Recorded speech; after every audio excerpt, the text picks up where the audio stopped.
आपके भी हाथ और पैरों की कंडीशन कुछ ऐसी है, आप अपने हाथों को नीट, क्लीन और खूबसूरत करना चाहते हैं, तो फिर जाइए किचन में नमक के अंदर ये 3 से 4 चीज़ें मिक्स करके स्क्रब बना के अपने हाथों और पाँव पर इस तरीके से मसाज करके लगा लीजिए। ये आपके हाथों की मैल, गंदगी को रिमूव करके, कालेपन को दूर करके आपकी स्किन को नीट क्लीन कर देगा।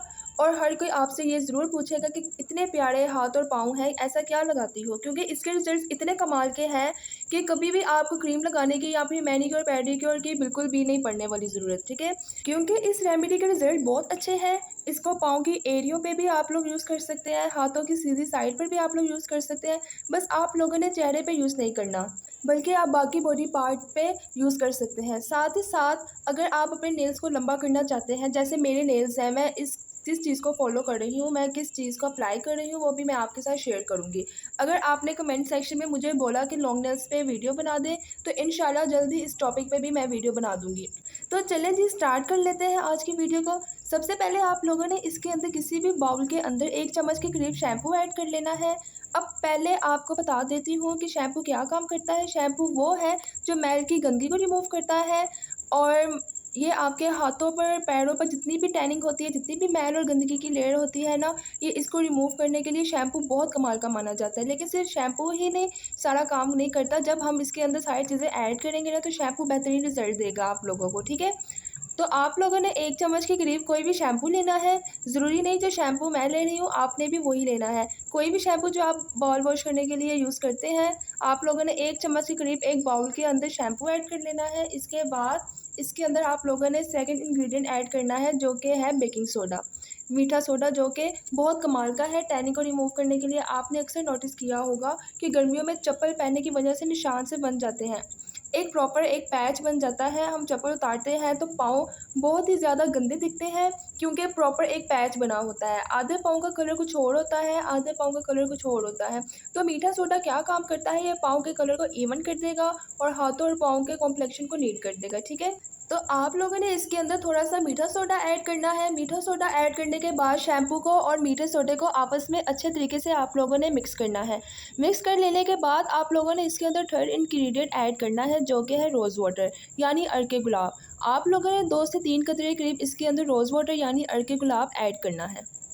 मिक्सिंग कर लेने के बाद आप लोगों ने इसके अंदर थर्ड इंग्रेडिएंट ऐड करना है, जो कि है रोज़ वाटर यानी अर्के गुलाब। आप लोगों ने 2 से 3 कतरे करीब इसके अंदर रोज़ वाटर यानी अर्के गुलाब ऐड करना है।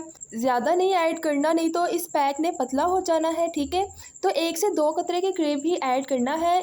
एक तो ये हाथों और पाँव की स्किन को नीट कर देगा, खूबसूरत सी खुशबू भी आएगी, हाथ पाँव आपके बहुत ही ज़्यादा फ्रेश दिखेंगे। आप लोगों ने क्या काम करना है, 1 से 2 कतरे के करीब इसके अंदर जो है वो अर्के गुलाब ऐड करना है। अर्के गुलाब ऐड करने के बाद अच्छे तरीके से इसको मिक्स कर लेना है।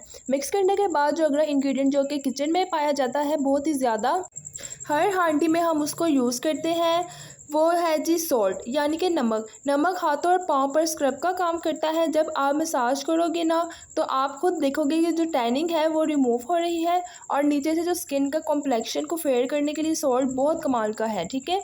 लेकिन बहुत ज़्यादा ऐड नहीं करना, जितनी क्वांटिटी में मैंने ली है उतनी इनफ है।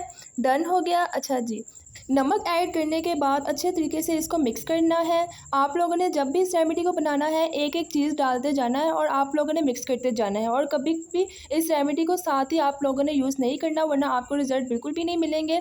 कितनी देर इस रेमेडी को छोड़ना है एक्टिवेट होने के लिए, वो भी आगे चल के बताती हूँ, ठीक है? अगर आपके पास नींबू का रस है तो आप लोगों ने आधे नींबू का रस इसके अंदर ऐड करना है। अगर आपके पास नींबू का रस नहीं है, क्योंकि इजीली अवेलेबल नहीं होता नींबू इस मौसम में, तो आप लोगों ने इसके अंदर जो ऐड करना है वो सेब का सिरका ऐड करना है। सेब का सिरका कितना ऐड करना है, बिल्कुल थोड़ी सी क्वांटिटी में आप लोगों ने इसके अंदर सेब का सिरका ऐड कर लेना है। सेब का सिरका ऐड करने के बाद अच्छे तरीके से आप लोगों ने मिक्स कर लेना है। नींबू का रस या सेब का सिरका, दोनों में से एक चीज़ आप लोगों ने लेनी है, ठीक है? अच्छे तरीके से पेस्ट बना लेना है। यहाँ पे मैं आपको कुछ ऑप्शनल चीज़ें भी बता देती हूँ, अगर आपके पास नहीं है तो आप ऐड कर लें, अदरवाइज़ स्किप कर दें। यहाँ पे आप लोग आधे चम्मच के करीब चीनी का पाउडर यूज़ कर सकते हैं, ठीक है जी? थोड़ा सा कॉफ़ी पाउडर ऐड कर सकते हैं, बट मैं खुद यूज़ नहीं कर रही, क्योंकि मैंने जब भी इस रेमेडी को बनाया है मैं ऐसे ही यूज़ कर रही हूँ और रिज़ल्ट बहुत अच्छे मिलते हैं, ठीक है? तो आपके लिए ऑप्शनल चीज़ें हैं, आप ऐड करना चाहो तो कर सकते हो, अदरवाइज़ ये चीज़ें भी बहुत कमाल का रिज़ल्ट देंगी। अब जी बात कर लेते हैं इसकी एप्लीकेशन की, ठीक है? इसकी एप्लीकेशन किस तरीके से करनी है आप लोगों ने कोई भी ब्रश ले लेनी है। दांत साफ़ करने वाली ब्रश जो आगे से बिल्कुल नरम हो, ठीक है? आगे से बिल्कुल नरम होनी चाहिए ये ब्रश, इसके साथ अप्लाई करना है। सबसे पहले तो इस मास्क को रेडी करके 5 मिनट के लिए आप लोगों ने छोड़ देना है। 5 मिनट के बाद जो आप लोगों ने इसको थोड़ा-सा मिक्स करना है। मिक्सिंग करने के बाद आप लोगों ने अपने हाथों और पैरों पर अप्लाई करना है। साथ ही आप लोगों ने इस मास्क को क्यों अप्लाई नहीं करना, क्योंकि इसके अंदर जो चीज़ें हमने ऐड की हैं वो एक्टिवेट होते हुए थोड़ा-सा टाइम लेती है। जब आप 5 मिनट के लिए इसको छोड़ दोगे तो सारी चीज़ें आपस में एक्टिवेट हो जाएंगी और जितनी चीज़ों का असर है वो इस पैक में शामिल हो जाएगा। फिर जब आप लोग इसको अप्लाई करोगे तो आपको बहुत अच्छे रिजल्ट मिलेंगे, इसलिए आप लोगों ने इसको रेडी करके 5 से 6 मिनट के लिए छोड़ देना है। 5 से 6 मिनट के बाद इसको अच्छे तरीके से मिक्स करना है और फिर आप लोगों ने कोई भी ब्रश ले लेनी है। अगर आपके पास ब्रश नहीं है तो आप अपने हाथों की मदद से भी अप्लाई कर सकते हो। ब्रश में इस वजह से यूज़ कर रही हूँ क्योंकि पाँव की एरिया बहुत से लोगों की फट जाती है। हाथों की जो सीधी साइड है वो बहुत ज़्यादा ख़राब हो जाती है, इस पे क्रैक्स आना शुरू हो जाते हैं, तो हाथों की सीधी साइड पे भी बहुत ही ईज़िली मसाज हो सकता है। तो इसलिए हम इसके अंदर ब्रश जो है वो यूज़ करेंगे, क्योंकि जो ब्रश होती है वो बहुत कमाल तरीके से सफाई करती है। चाहे आपके हाथों के जोड़ काले हो गए हैं, वहाँ पे आप लोगों ने अच्छे से मसाज करना है, ठीक है? बाकी हाथ का कलर ठीक होता है, हाथों के जोड़ थोड़े से डल दिखते हैं तो आप लोगों ने अच्छे तरीके से मसाज करना है। पाँव की एड़ियों पे आप लोगों ने अच्छे तरीके से मसाज करना है, ठीक है? गर्दन पे आप लोगों ने अच्छे तरीके से मसाज करना है। मसाज करने के बाद 10 से 12 मिनट के लिए इसको छोड़ देना है।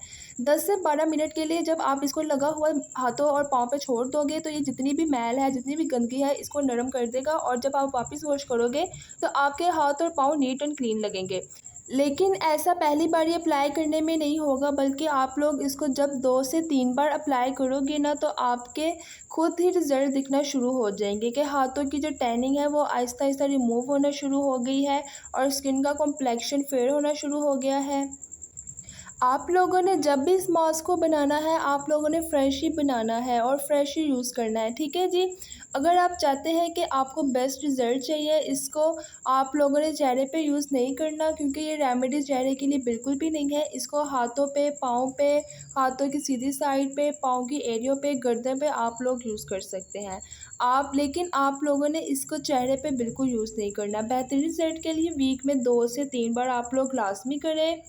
आज ही से इसको लगाना स्टार्ट कर दें, आप खुद देखो कि हाथों और पाँव का कलर कितना नीट एंड क्लीन होना शुरू हो गया है। इसी तरीके से यूज़ करें और फिर फीडबैक आके लाज़मी शेयर करें। तो दोस्तों ये थी मेरी आज की रेमेडी, उम्मीद है आपको अच्छी लगी होगी। अगर आपको वीडियो अच्छी लगी है तो वीडियो को लाइक कर दें, चैनल को सब्सक्राइब कर दें और साथ ही साथ बेल नोटिफिकेशन को लाज़मी ऑन करें। तो चाहूँगी आपसे इजाज़त, अल्लाह हाफ़िज़।